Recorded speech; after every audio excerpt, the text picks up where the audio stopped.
Your cruise is just a month away.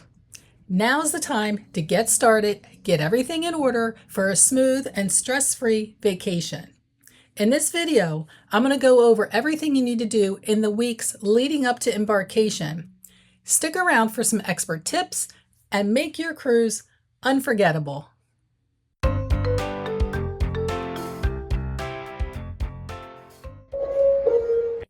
First things first, double check all of your travel documents. Start getting them together and all in one location so you don't forget anything, usually about 30 days before your set sail date. First thing that I do is I go through everybody's passports to make sure that the expiration date is at least 6 months beyond our cruise dates. Boarding passes, make sure you locate them either via an email or your cruise line's website or app and print them out. Now you can either carry a printed copy with you or you can download that to your digital wallet.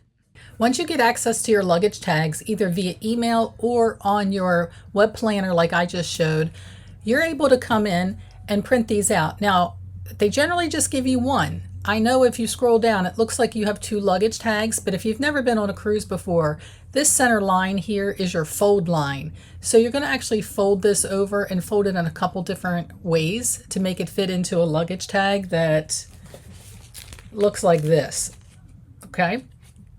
So let me go ahead and print mine out because I'm going to be leaving here in a few days.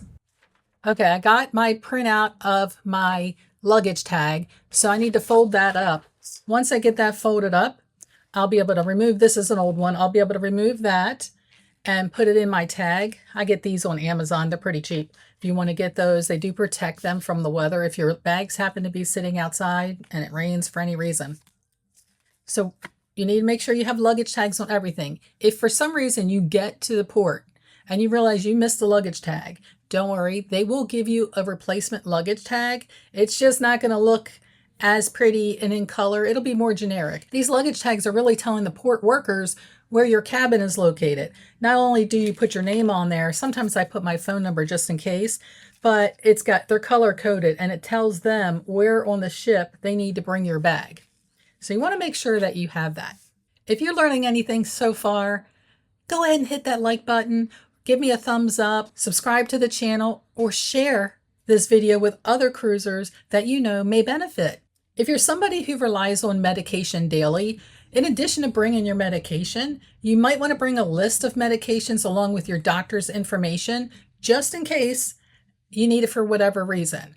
Now, I do know some people bring it no matter what because they don't like to carry their pill bottles with them and they put them in the organizers, and that's fine. That's sort of your backup just in case you're questioned about any medication that you might be bringing on your carry-on. Personally, I've never been stopped carrying medication in those little containers, but better safe than sorry. You don't want to ever be turned away on boarding day.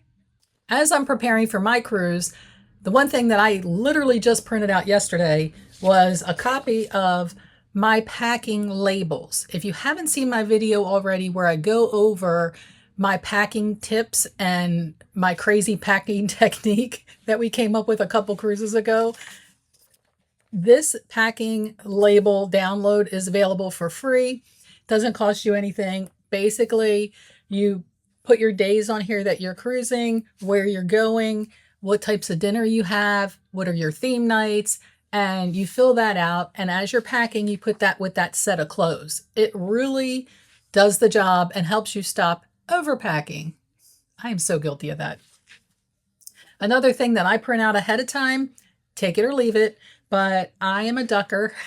So not only do I have a Jeep, and I like to do that with the Jeepers, but I love doing it on the cruise. So I just printed out my duck labels and I'm getting ready to cut these out and attach them to some little ducks that I'm going to be taking on the cruise. So I try to get all of this done a couple weeks in advance so I can easily pack them.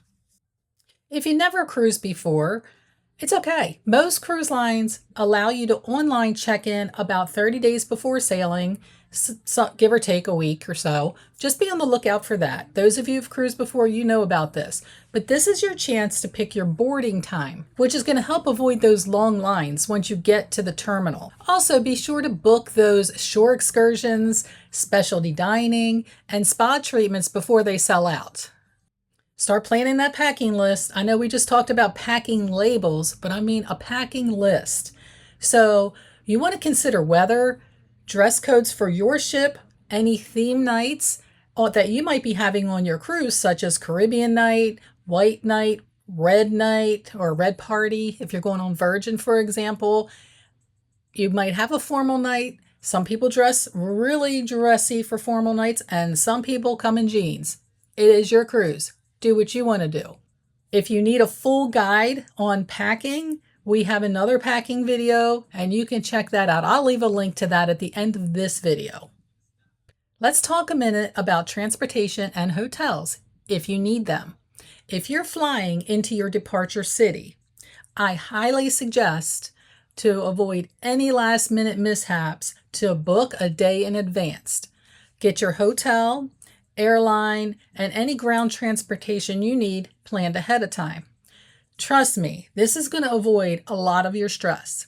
If you're traveling to an unfamiliar port or call, check with your travel agent, check with that Facebook group you may have joined, or even TripAdvisor. I tend to go to TripAdvisor a lot to look at reviews and see what's reliable as far as transportation goes, as well as hotels in the area. A little research is going to take you a long way. New cruisers. Your cruise line will probably have a cruise app that you can download to your phone. Make sure that you do this before you get to the ship. It's going to save you a headache, trust me. So download their app, because on the app, you're going to see daily schedules. You're going to be able to access any chat if that's available with their app.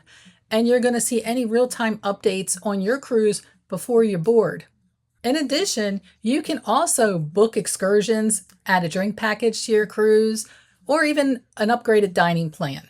Most cruise lines now require you to do a muster drill on the app.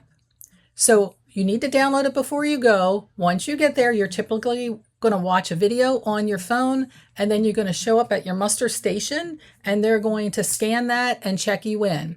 So again, it's best to download this app if you haven't already done so a week or so before you leave. Usually around 72 hours before you leave, you're required to fill out that health survey for your cruise line. They just want to know, do you have a fever? Are you sick? Do you have an upset stomach? All of these things. If you're pregnant, you cannot sail past a certain date. Know what you're getting into before you're spending your money on this cruise. Please don't come on a cruise if you know you're sick. You're going to get thousands of other people sick. If you're gone for a while, you may want to consider getting lights that are on a timer if you don't already have that, just to make your house look like somebody's home at different times of the day. Now, before you leave your home, don't forget about your little pets. Make sure you've got your pets covered with either a pet sitter or a boarding house. You might want to put your mail on hold depending on how long your cruise is. And also, please let a neighbor or somebody you trust, a friend, a family member, know what your travel plans are. Just stay safe when you're traveling. Avoid posting anything on social media that you're away on a cruise for a month, a week, or even on a weekend. That just tells everybody that you're not home. Just avoid posting anything on social media until you get home so you can prevent potential break-ins. I know it's hard not to post those pictures while you're out there, but just wait till you get home, unless you have somebody sitting at home for you or house sitting. When you're exploring your ports, keep your valuables close to you if you must take them off the ship. If you can leave them on the ship, keep them in your safe. If you need to take them with you, use a money belt, an anti-theft bag, and stay aware of your surroundings. Look over your shoulder, know who is in the vicinity of you. Safety first for a worry-free cruise. I know you're excited. I've been counting down one of these cruises for over a year, and I'm excited, and we still have 100 and some days to go. But join your social media Facebook groups for forums, connect with other passengers, check for any last-minute cruise updates, and most importantly, get excited. It's almost time to set sail. Look, I still use my cruise countdown. I have 13 days to go. I change that every day I come down into the office. I'm still excited about every cruise. They're all exciting. I want you to be excited about your cruise too. So that's it for your pre-cruise checklist. Did we miss anything? Let me know in the comments. If you found this video helpful, give it a thumbs up. And subscribe to Cruise Savvy for more tips and tricks. Happy sailing!